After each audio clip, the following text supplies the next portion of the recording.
welcome back to the channel.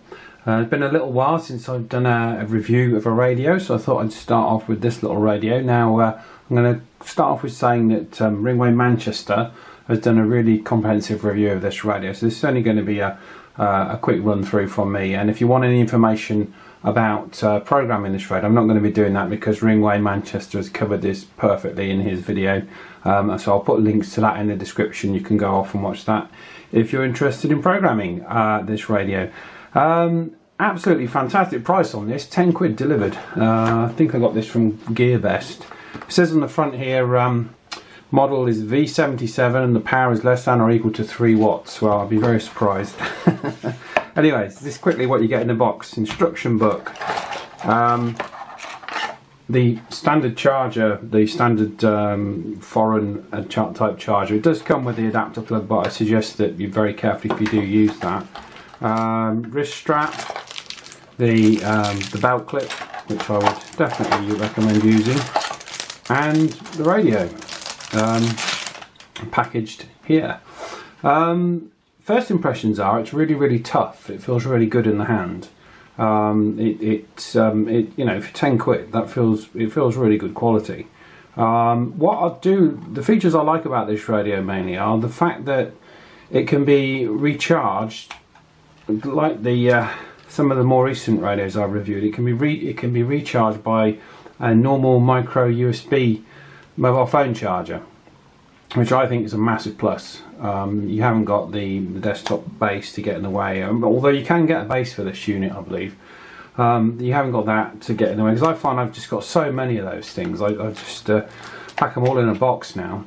So the battery just disconnects simply by sliding this little clip at the bottom away to one side, and in there must be hidden a standard 18650 type cell, which is a standard lithium-ion battery that goes in use sort of laptops and various other things. And I think there are tens of thousands of them inside electric cars like the Tesla and things like that. So it's a very versatile and well-used battery.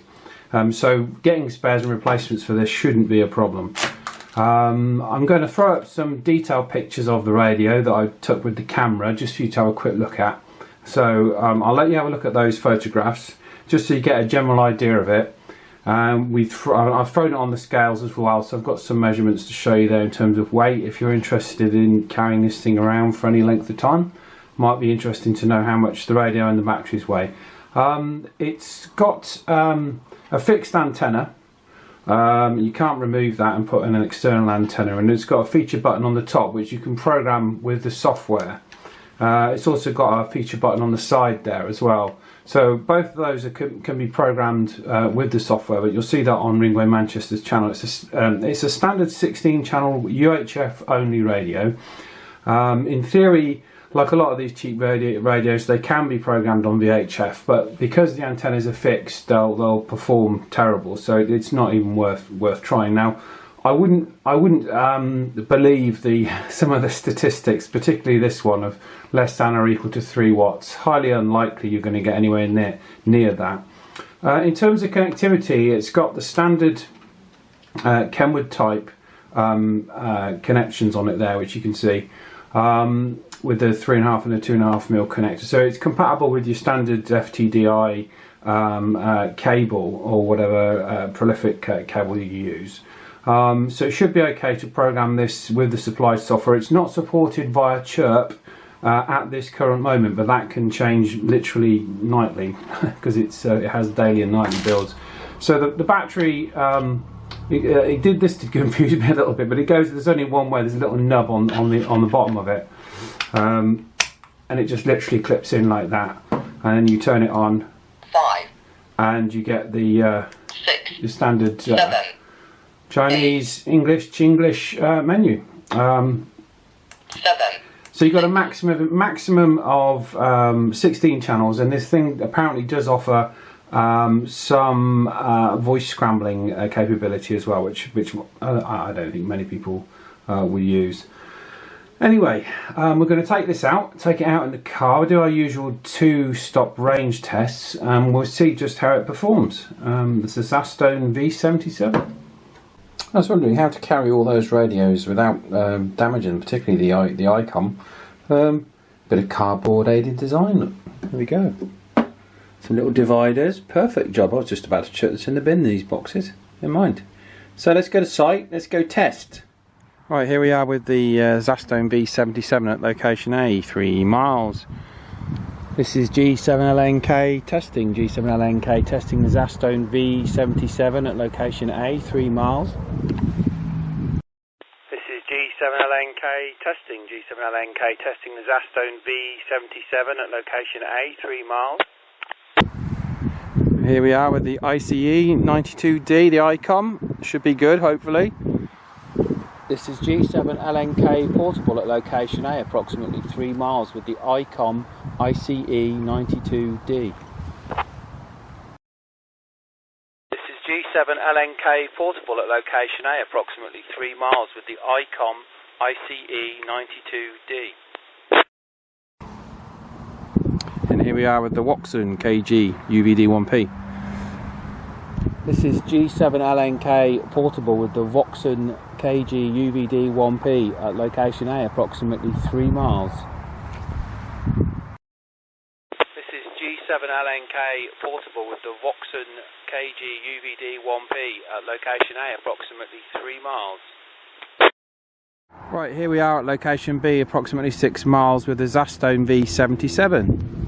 This is G7LNK portable with the Zastone V77 at location B, approximately 6 miles.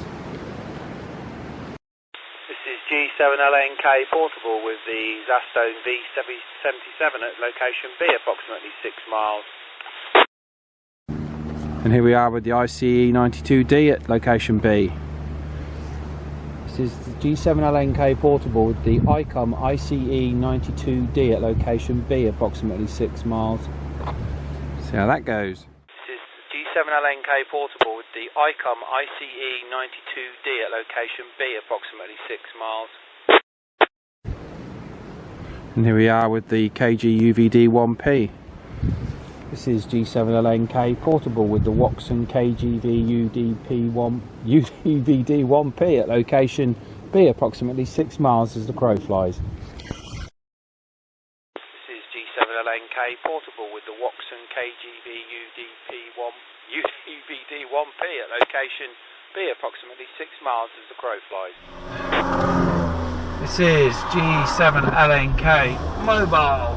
G7LNK mobile with the Zastone V77, the Zastone V77 testing. Mobile, G7LNK mobile, Zastone V77 testing. Right, I think the V77 is a cracking little radio. Really, we've got more planes flying around. It's a cracking little radio. I really like this radio. I know that Ringway Manchester wasn't that impressed with this radio, having speaking to him personally, but I think again for the money what you get here is brilliant. It's a really durable radio. I feel this would take a lot of knocks and abuse. It's a fantastic radio for if maybe you're paintballing or you've got kids that are a bit clumsy, might be want to drop these, or even if yourself, you know we're not all that careful, are we? So I think my favourite out of all of the cheaper ones that I've tested is this Zastone V77. I highly recommend it. Right, I'm going to go now because it's getting a little bit cold.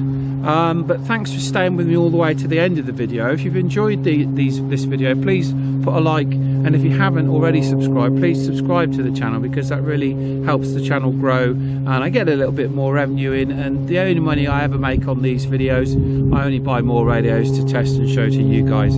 I have got quite a lot of spare radios coming up, so I'm actually going to be giving some of these radios away in some of the next few videos that I'm doing, so tune into that if you want to stand a chance to win some of these radios. And don't worry if you're not technical, I can program these radios up for you, and that's absolutely okay. I'll do that for you on some of these cheaper radios rather than them go out with channels that you shouldn't be transmitting on. So anyway, keep that for another video. We'll catch you on the next one. If you have been, thank you very much for watching.